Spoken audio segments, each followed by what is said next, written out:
हे दोस्तों, मेरा नाम है प्रशांत और मैं आपका विराट गुरुकुल के इस प्लेटफॉर्म पर स्वागत करता हूं। और आज हम वर्णमाला जो हमने टॉपिक पढ़ा था उसी की प्रैक्टिस हम करने वाले हैं। एक प्रैक्टिस में अराउंड हमारे 40 to 50 क्वेश्चंस हैं, वो सभी हमें करने हैं। तो मैं आपको पहले ही एक बार बता दूं कि हमने जो वर्णमाला टॉपिक पढ़ा था उसमें स्वर और व्यंजन को बहुत ही अच्छे से कंप्लीट किया है। तो स्वर और व्यंजन पर आधारित प्रश्न हर जगह पूछे जाते ही हैं। आपको पता ही है कि स्वर और व्यंजन पर आधारित प्रश्न हर एग्जाम में आते हैं। मतलब जहां पर हिंदी का सेक्शन होगा वहां पर वर्णमाला से या हम कहें स्वर और व्यंजन से प्रश्न आएंगे ही आएंगे। तो सबसे पहला प्रश्न हम शुरू करते हैं। सबसे पहला प्रश्न है, लिपि चिन्हों के क्रमबद्ध समूह को क्या कहते हैं? देखो, मैंने आपको एक बात बताई थी कि अगर मैं देखूं कै, ख, ग, घ और अंगे को, तो हमें पता है ये बात कि जब भी हम इनको देखते हैं तो ये वर्णमाला का व्यवस्थित समूह है। ये व्यवस्थित समूह है। और व्यवस्थित समूह होने का क्या मतलब है कि ये एक क्रम में है। लेकिन अगर इसी के अलावा ख, घ और न, मैं, ल इसको देखूं तो यह व्यवस्थित समूह नहीं है। तो इस हिसाब से इस क्रमबद्ध समूह को हम क्या कह सकते हैं? वर्णमाला बोलते हैं। क्या बोलते हैं? वर्णमाला। लेकिन इस समूह को हम वर्णमाला नहीं, वर्ण समूह कहेंगे। क्या कहेंगे जी? हम इसको वर्ण समूह कहेंगे। ये बात ध्यान रखना है। तो इसका जो सही आंसर है वो सही आंसर क्या हो जाएगा? वो सही आंसर हो जाएगा हमारा वर्णमाला। तो ये आपने पढ़ा था, मैंने आपको बहुत अच्छे से आपको पूरा बताया है। अगर आप चाहते हैं कि ये प्रैक्टिस आप करें तो सबसे पहले जरूरी है कि आप हमारा वर्णमाला का जो पूरा डिटेल्ड वीडियो है उसको आप देखें, जिसे मैंने 2 पार्ट्स में बनाया है। जिसमें सबसे पहले इंट्रोडक्शन और स्वर है पहला वीडियो में, और दूसरे वीडियो में पूरा व्यंजन को पूरा डिफाइन किया गया है। तो कैसे कैसे हम उसका उच्चारण करते हैं, क्या उनके उच्चारण स्थान होते हैं, क्या हमारे अनुनासिक वर्ण हैं, वो सब वहां पर आपको मिल जाएंगे। तो कोशिश कीजिएगा इस वीडियो को करने से पहले आप जरूर उस वीडियो को देख लें। ऐसी कौन सी 2 मात्राएं हैं, ऐसी कौन सी 2 मात्राएं हैं जिनका प्रयोग तो किया जाता है लेकिन उनका समावेश स्वर में नहीं किया जाता? अब देखो, मात्राएं तो हैं। देखो, हमने पढ़े हैं अयोगवा, है ना? हमने क्या पढ़े हैं? अयोगवा। अयोगवा की जो संख्या होती है वो संख्या होती है 2, और वो 2 संख्या है कि जिसमें अनुस्वार और विसर्ग आते हैं। तो आंसर तो आपको मिल गया, आंसर तो हमारा ये होने वाला है। वो कह रहे हैं कि ऐसी 2 मात्राएं जो स्वरों में इंक्लूड नहीं है, स्वर में नहीं काउंट होते, उनको स्वर में काउंट नहीं करते, उनको हम व्यंजन में काउंट करते हैं। ये व्यंजन है।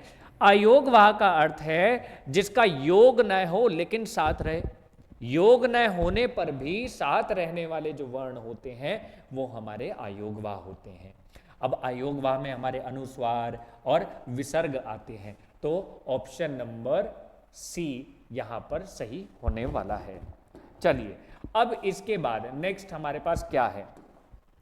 नेक्स्ट प्रश्न आ जाता है हमारे पास, उच्चारण की दृष्टि से संबल ध्वनि का कौन सा वर्गीकरण है?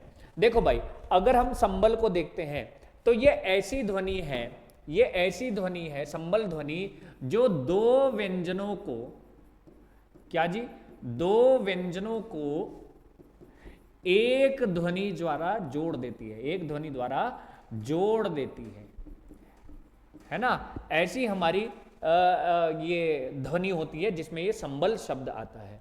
ये जो संबल शब्द है ये कौन सी ध्वनि है? वो ऐसी ध्वनि है जो 2 व्यंजनों को एक ध्वनि में जोड़ देती है।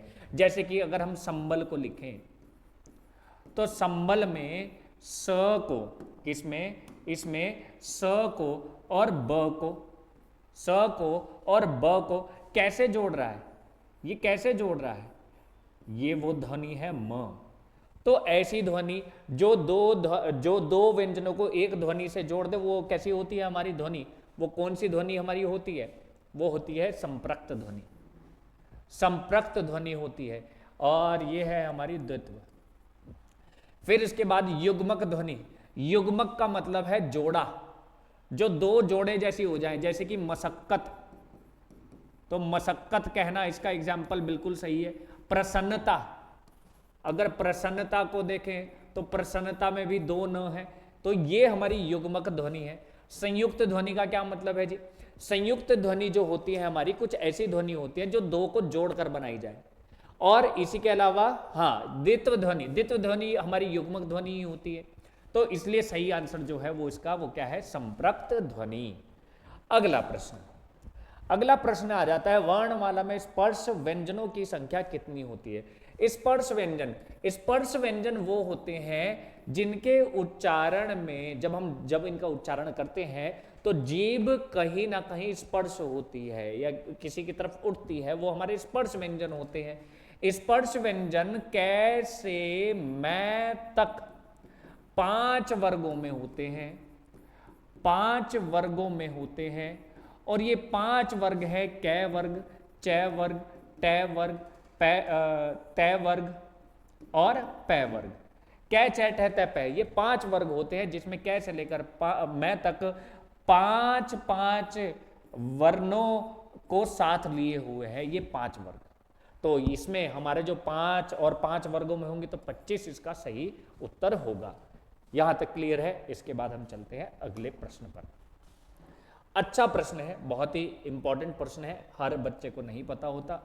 इसमें कह रहा है कि हमारी जो देवनागरी लिपि है, तो देवनागरी की वर्ण ध्वनि इनमें से नहीं है। भाई कंठ ध्वनि है, देखो अगर हम वर्णों का उच्चारण देखते हैं तो 5 तरीके से देखते हैं, उसमें क्या क्या ध्वनियां होती हैं? कंठ की होती है ना, दंत की होती है, या दंतोष्ठे भी हम उसे कह सकते हैं जिसमें दंत की जरूरत हो, कंठ, मूर्धा, तालव्य और ओष्ठ है। ये 5 प्रकार से हम ध्वनि को उच्चारित कर सकते हैं। ये 5 उच्चारण स्थान है।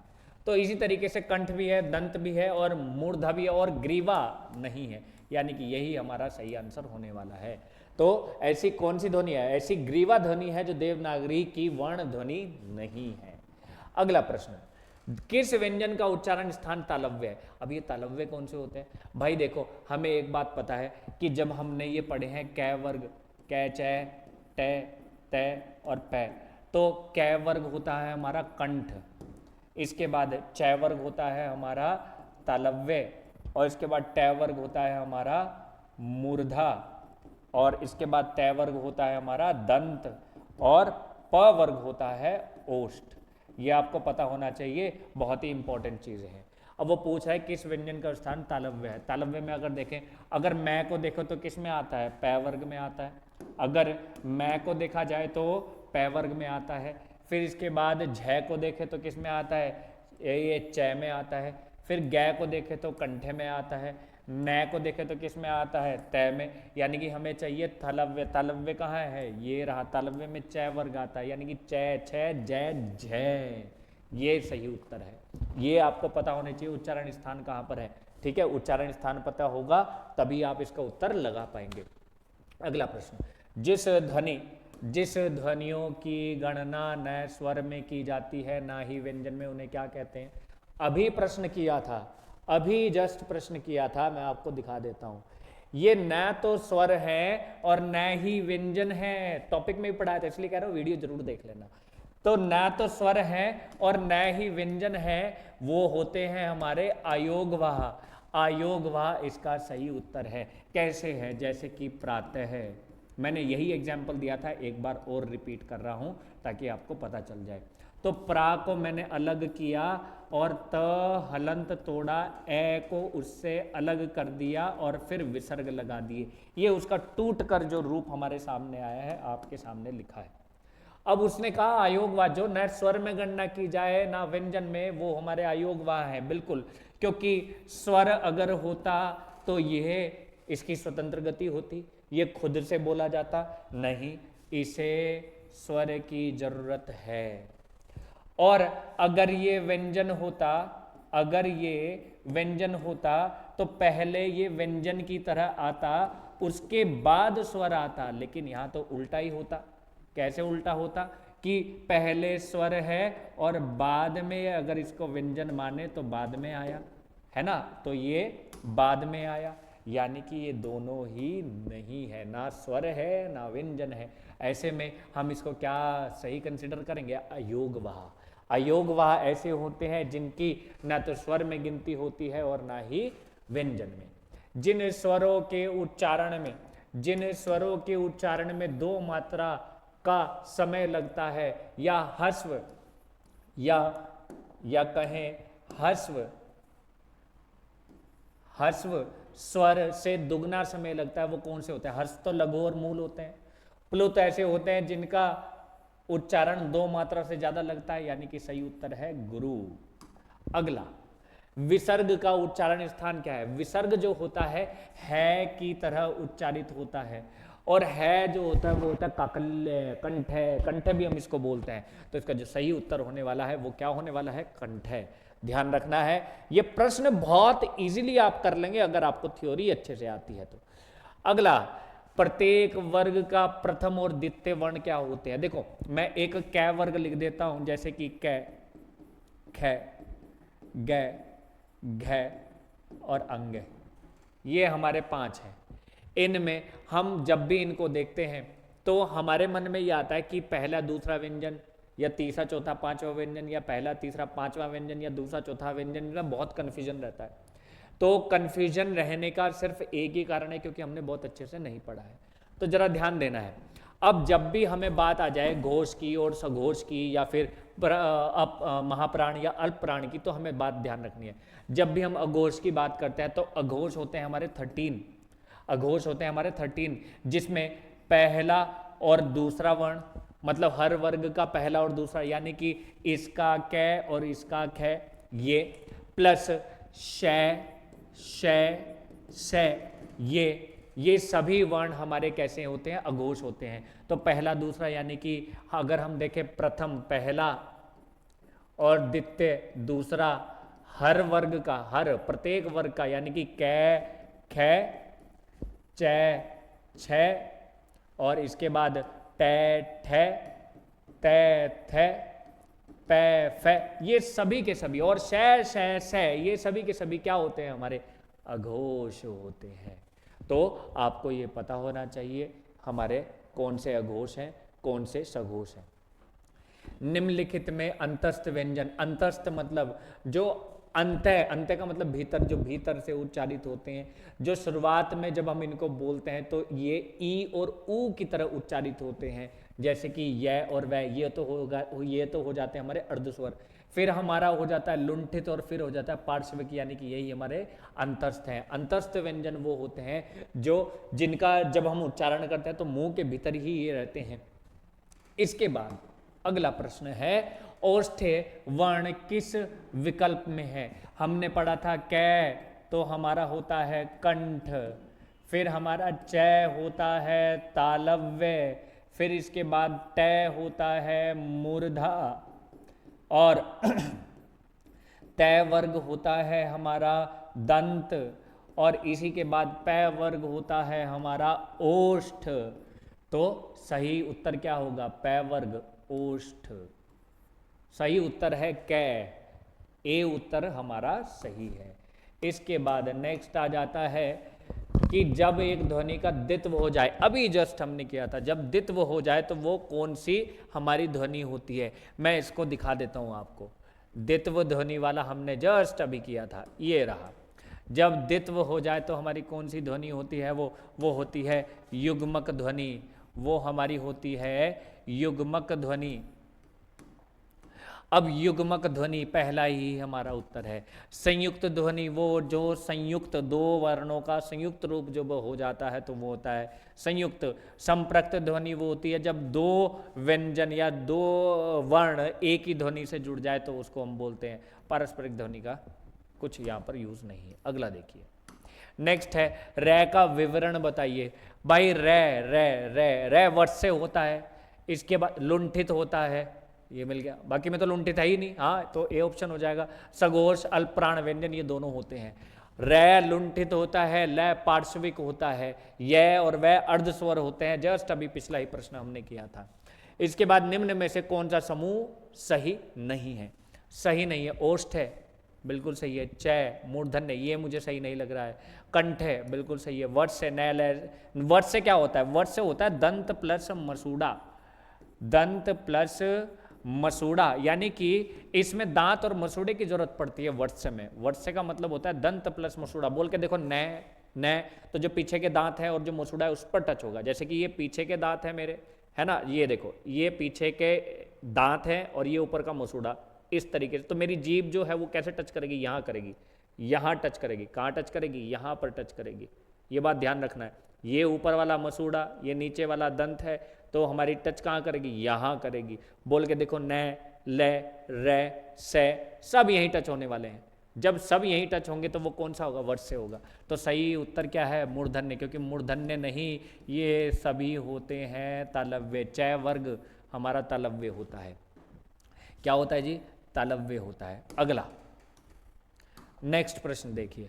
नेक्स्ट है, निम्नलिखित में से किस विकल्प में अनुनासिक का प्रयोग हुआ है? अनुनासिक वो होता है जिसमें मुंह और नाक दोनों की जरूरत पड़ती है। मुंह और नाक की दोनों की जरूरत पड़ती है, तो वो है चांद और सांस। बोल के देखो, सांस। बोल के देखो, चांद। तो नाक का एक, नाक की स्ट्रेस आएगा, नाक पर स्ट्रेस आएगा। जो मुंह और नाक दोनों की मदद से बोले जाते हैं वही हमारे क्या होते हैं? हमारे अनुनासिक होते हैं। नेक्स्ट देखिए, ई, च, छ, ज, झ, अय आदि का उच्चारण स्थान क्या है? जब हम देखते हैं ई, च, छ को, तो देखो पहली बात तो च से हमें पता चल जाएगा, छ से हमें पता चल जाएगा, छ छ, ये तो हमारे कौन से है? ये हमारे तालव्य है। अय भी हमारा तालव्य है। ई और ई का उच्चारण स्थान भी तालव्य है, यानी कि सही उत्तर जो है वो है तालव्य। मैंने इसको भी पढ़ा है, बहुत डिटेल में पढ़ा है। सब चीज़ देखेंगे तो आपको समझ में आ जाएगा। ठीक है जी। नेक्स्ट देखिए, नेक्स्ट प्रश्न क्या है? पै, फै, बै, भै, मै व्यंजन किस प्रकार के हैं? ये व्यंजन किस प्रकार के हैं? ये तालव्य नहीं, चय वर्ग होता है तालव्य। कंठ है, कै वर्ग होता है। दंत है, तय वर्ग होता है। और ओष्ठ है, पै वर्ग होता है, यानी कि पै वर्ग। तो उत्तर है ओष्ठ है। ओष्ठ यहाँ पर सही उत्तर है। अगला, सघोष वर्ण। सघोष वर्ण कौन सा है? सबसे पहले सघोष को समझ लो। सघोष वर्ण जो होते हैं हमारे कौन कौन से होते हैं? तीसरे, चौथे, पांचवे। और य, रे, ले, वे, ये भी हमारे कैसे होते हैं? सघोष होते हैं। और एक और होता है। कुल मिलाकर अब ये 5 वर्गों में है, तो 3 गुणा 5 यानी कि 15, 15 प्लस 5 यानी कि 20। ऐसा भी प्रश्न आ जाता है कि बताइए सघोष वर्णों की संख्या कितनी है? 20 है। अब 20 है तो ये क्या कह रहा है? तीसरा, चौथा, पांचवा। तीसरा, चौथा, पांचवा। अगर शय को देखें तो ये तो किसी वर्ग में आता ही नहीं। थ को देखें तो तैथ है, ये तो दूसरा है।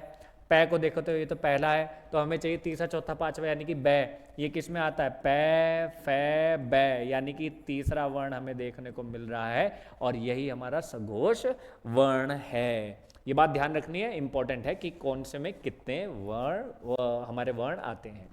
अनुस्वार किसका कार्य करता है? पंचम वर्ग का, चंद्रबिंदु का, स्वर का या विसर्ग का? इसका जो सही उत्तर है वो सही उत्तर क्या है जी? वो सही उत्तर हमारा क्या है? इसका जो सही उत्तर है वो है पंचम वर्ग का।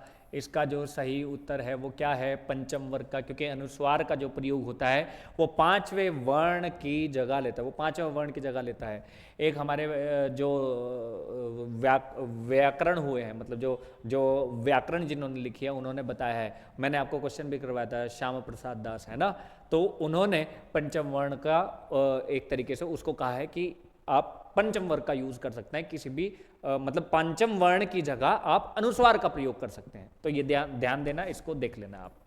अगला आ जाता है, संयुक्त व्यंजन अज्ञ बनता है। देखो जब हम संयुक्त व्यंजन की बात करते हैं तो संयुक्त व्यंजन होते हैं हमारे 4। क्या क्या होते हैं? सबसे पहले होता है अक्षय, फिर होता है त्रज्ञ, त्र, फिर उसके बाद अज्ञ और उसके बाद होता है श्र। फिर अक्षय को देखते हैं तो क हलंत और श हलंत और ए का मेल होता है। इसी के बाद जब हम त्र को देखते हैं तो त हलंत, र हलंत और ए का मेल होता है। फिर इसके बाद अज्ञ को हम देखते हैं तो ज हलंत और अय हलंत और अ का मेल होता है। फिर श्र को देखते हैं तो श हलंत प्लस र हलंत प्लस अ का मेल होता है। तो कुल मिला के देखा जाए तो इसने पूछा है अज्ञ। अज्ञ को अगर हम देखते हैं तो ज और अञ का मेल है, यानी कि सही उत्तर है ये। इस प्रकार अगर आपने वर्णमाला पढ़ी है तो आप अच्छे से अच्छे प्रश्न को बहुत ही आसान तरीके से कर लेंगे। श ध्वनि का उच्चारण स्थान बताइए। श ध्वनि हमारी क्या है? श। श को बोल के देखिए, श ध्वनि हमारी कौन सी है? तालु, दंत, मूर्धा या दंतालु? जल्दी से बताइए, देख के जल्दी से देख के बताइए हमारी कौन सी ध्वनि है। जब हम श को देखते हैं तो हमारी कौन सी ध्वनि होती है ये?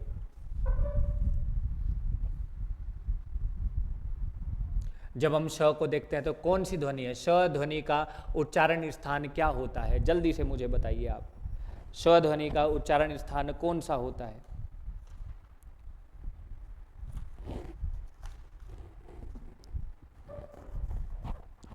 एक प्रश्न मैंने आपसे पूछा है, श ध्वनि का उच्चारण आप बताइए क्या हो सकता है?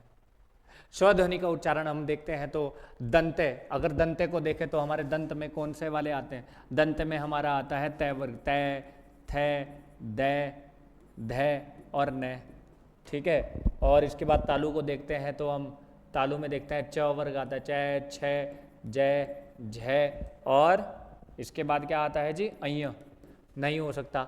मूर्धा को देखें तो हमारा ट वर्ग आता है। दंतालु, दंतालु को देखें तो नहीं। श को देखें तो श, हाँ इसमें भी तो श भी तो आता है, बिल्कुल सही है, यानी कि तालु हमारा बिल्कुल सही उत्तर होगा। इसके बाद अगला प्रश्न हम देखते हैं, निम्नलिखित व्यंजनों में नासिकीय व्यंजन है, बताइए नासिकीय व्यंजन कौन सा होगा? नासिकीय व्यंजन कौन सा होता है? जल्दी से बताइए। एक और प्रश्न आपको करना है। नासिकीय व्यंजन, नासिकीय मतलब जो नाक से बोले जाते हैं।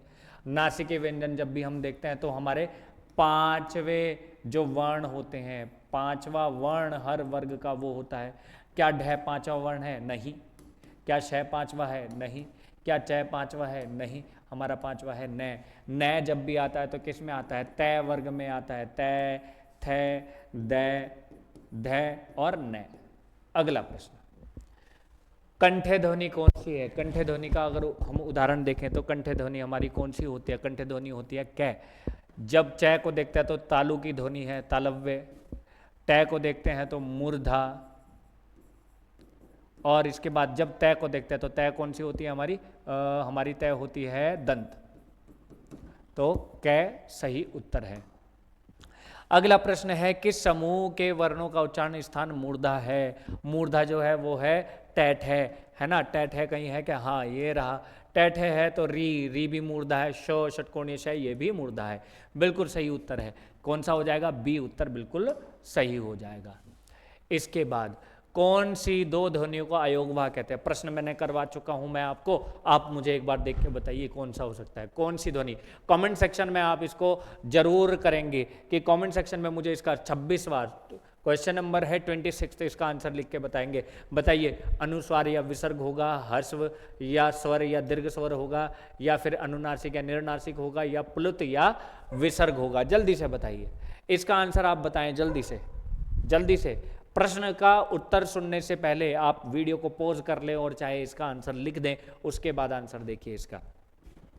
इसका जो सही आंसर रहेगा अयोगवाह। अयोगवाह की जब हम बात करते हैं तो अयोगवाह होते हैं दो, मैं पहले भी प्रश्न करा चुका हूं।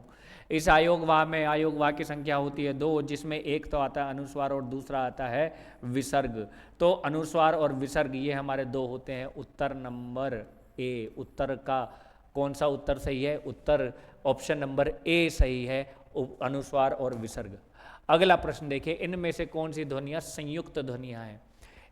अगर ई ए को देखें, ओ ए को देखें, ई ऊ को देखें, ए आई और ओ को देखें, जल्दी से बताइए इनमें से कौन सी ध्वनियां संयुक्त ध्वनियां हैं? जल्दी से बताइए कौन सी ध्वनियां संयुक्त ध्वनियां हैं? कौन सी ध्वनियां? देखो अगर ई को देखें, ये वाला ई जो है तो ये छोटी ई और छोटी ई के मेल से बनता है, हाँ ये तो संयुक्त होगा, लेकिन ये नहीं है। ऊ को देखें तो ये ऊ, छोटा ऊ और छोटा ऊ, हाँ दोनों हमारे कैसे हैं? दोनों के दोनों हमारे छोटे ऊ हैं, उनसे हमारा दीर्घ बन गया, लेकिन ये संयुक्त है। इसके बाद इन दोनों को देखें तो दोनों के दोनों दीर्घ हैं, लेकिन इसको देखें, अगर ए को देखो, ऑप्शन नंबर ए ही इसका आंसर है। जरा देखो ऐ को अगर हम देख रहे हैं तो कैसे बनता है, ये ए या आ के मेल में ए का मेल हो जाना, ए या आ के साथ ए का मेल हो जाना। औ को अगर हम देखते हैं तो ये कैसे मेल होता है, इसका मेल होता है ए का मेल ओ के साथ, यानी कि यही हमारा सही उत्तर है, जो ऐ और औ सही हमारा ऑप्शन है, ऑप्शन नंबर ए। इसके बाद अगला प्रश्न आ जाता है हमारा। अगला प्रश्न है, एक शब्द में महाप्राण व्यंजनों का प्रयोग नहीं हुआ है। महाप्राण व्यंजन कौन से होते हैं? देखिए, प्राणता के आधार पर व्यंजनों को दो भागों में बांटा गया है, और जब प्राणता के आधार पर हम दो व्यंजनों को देखते हैं तो उनमें एक अल्प प्राण होता है और दूसरा महाप्राण होता है। अल्प प्राण वह व्यंजन वर्ण होते हैं जिनके उच्चारण में प्राण यानी वायु, श्वास वायु का बल कम लगता है। महाप्राण वो होते हैं जिनके उच्चारण में जब उनको उच्चारित किया जाता है तो उसमें बल बहुत अधिक लगता है। तो ऐसे खिज, झूठ, गाघ और जोगन, उसने कहा महाप्राण का प्रयोग नहीं हुआ है।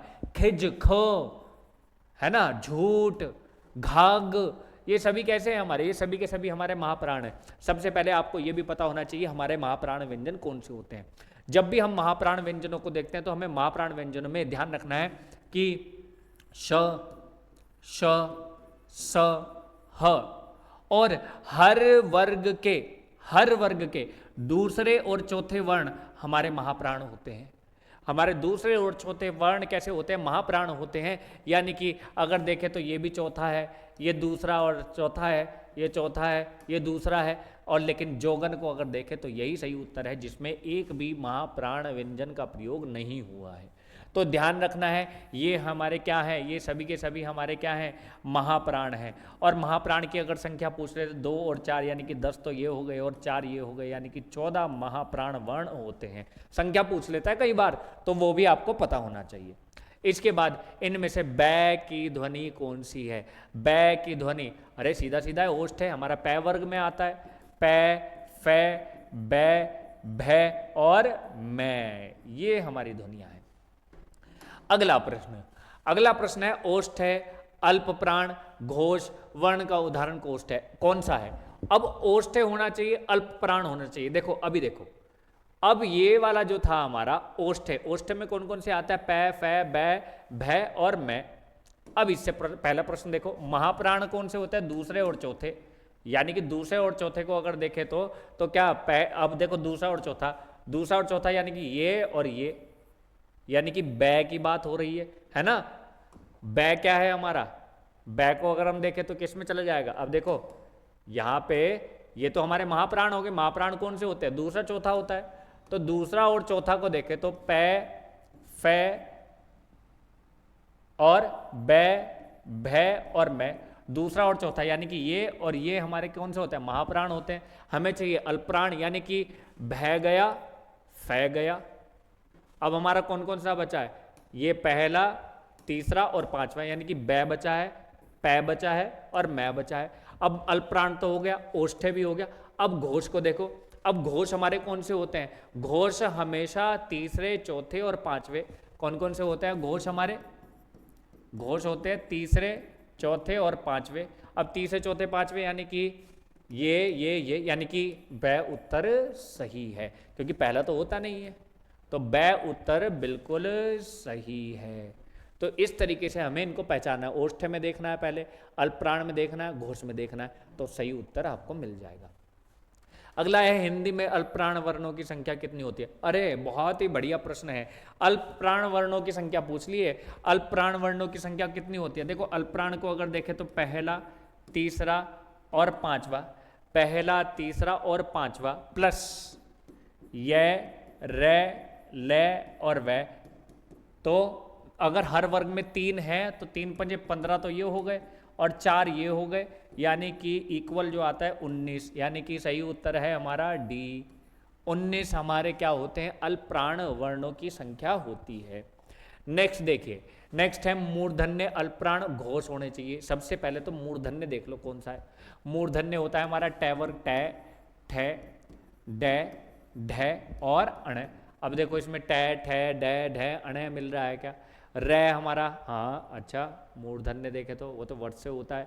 भै को देखे तो ओष्ठ है, और ये हमारा दंत्य है, ये हमारा क्या है, दंत्य है। अब बचा रै और डै। अब जल्दी से इसका उत्तर आप दे दो। चलो, रै और डै। रै हमारा होता है लुंठित, रै हमारा क्या होता है, लुंठित। अब लुंठित तो होता है, क्या ये हमारा मूर्धन्य भी होता है? हाँ, चलो एक काम और करते हैं, अल्पप्राण को देख लेते हैं। अभी जस्ट हमने अल्पप्राण देखे हैं। अल्पप्राण हमारे कौन से होते हैं? देखो, ये रहे हमारे महाप्राण। महाप्राण होते हैं दूसरे चौथे, यानी कि पहला तीसरा पांचवा हमारा अल्पप्राण होता है। अब पहला तीसरा पांचवा हमारा अल्प प्राण है, तो हम ले लेते हैं पहला तीसरा पांचवा। जरा देखो, क्या ये इसमें आता है? क्या नहीं आता है। अच्छा, इसके अलावा हमारे और अल्प प्राण कौन से होते हैं? अगर हम देखें और हमारे अल्प प्राण कौन से होते हैं, एक मिनट, हाँ देखो, अब हमारे महाप्राण तो हमें पता चल गया, महाप्राण तो हमें पता चल गया हमारे कौन से होते हैं, दूसरे चौथे, यानी कि पहला तीसरा पांचवा अल्पप्राण होता है। साथ साथ अगर हम देखें तो ये रे लेवे भी होते हैं। क्या क्या होते हैं? पहला तीसरा और पांचवा, और ये रे लेवे क्या क्या होता है? ये रे ले वे। अच्छा, अब देखो, क्या डे पहले तीसरे पांचवे पे आता है? क्या देख लो जी, ये आ गया हमारा तीसरा, है ना, तीसरा आ गया। अच्छा, इसमें रे भी दिया है, लेकिन रे हलंत के साथ है, तो इसका सही उत्तर कौन सा हो जाएगा? सही उत्तर हमारा कौन सा हो जाएगा? डे, है ना। लेकिन डे भी हलंत के साथ है अगर देखा जाए तो भाई, तो सही उत्तर बताओ भाई। अच्छा चलो, घोष भी देख लेते हैं। हमने दो ही टर्म्स देखे हैं, तो घोष भी देख लो। अब घोषों की जब हम बात करते हैं तो घोष हमारे कौन से होते हैं? घोष होते हैं हमारे 13, जिसमें हमारा पहला दूसरा आ जाता है। पहला दूसरा यानी कि पहला और दूसरा प्लस शय और से, ये हमारे हो जाते हैं पहला दूसरा और शय। जल्दी से बताइए क्या उत्तर हो सकता है? जल्दी से बताइए क्या उत्तर हो सकता है हमारा?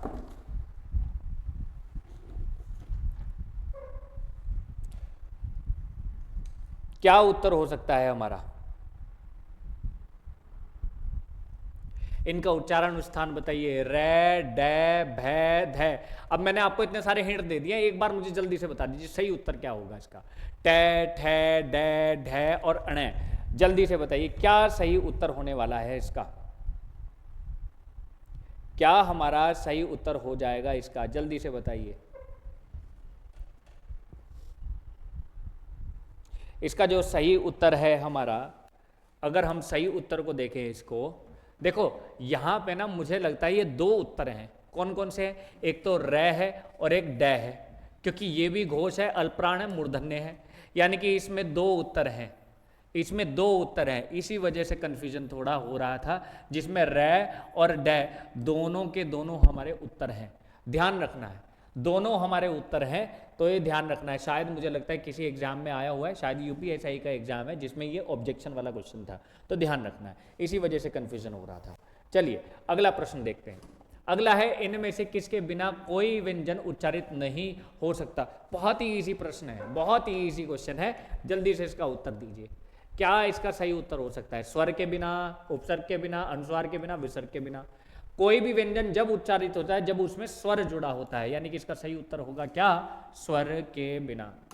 अगला देखिए, प्रयत्न के आधार पर लय किस प्रकार की ध्वनि है? लय, अब हमने पढ़े थे ये, रे, ले, वे, सबको पता है। रे को देखे तो और वे को देखे तो ये दोनों के दोनों हमारे क्या हैं? अर्ध स्वर हैं। रे को देखे तो हमारा है लुंठित, ये हमारा क्या है? लुंठित। और लय को देखे तो ये हमारा है पार्श्विक। क्या है ये? पार्श्विक है। तो पार्श्विक क्या है इसका सही उत्तर? पार्श्विक, सही उत्तर हो जाएगा पार्श्विक। चलिए जी, अब अगला प्रश्न, बोलते समय मुख के कितने उच्चारण स्थानों का प्रयोग किया जाता है? देखो, अगर उच्चारण स्थानों की बात करें तो हमारे होते हैं 5 उच्चारण स्थान, जिसमें कंठ, तालु, मूर्धा और दंत और औष्ठ है, यानी कि सही उत्तर है 5। री ध्वनि किस प्रकार की है? औष्ठ, ह्रस्व, श्रवण और संयुक्त। देखो, जब अगर हम री को देखें तो औष्ठ नहीं है, है ना, औष्ठ हमारा नहीं है। री को अगर हम देखें तो ये हमारा मूर्धा होता है। क्या होता है जी? मूर्धा होता है। क्या होता है? मूर्धा होता है, मूर्धा। तो इसका जो सही उत्तर है वो है डी ऑप्शन, मूर्धा।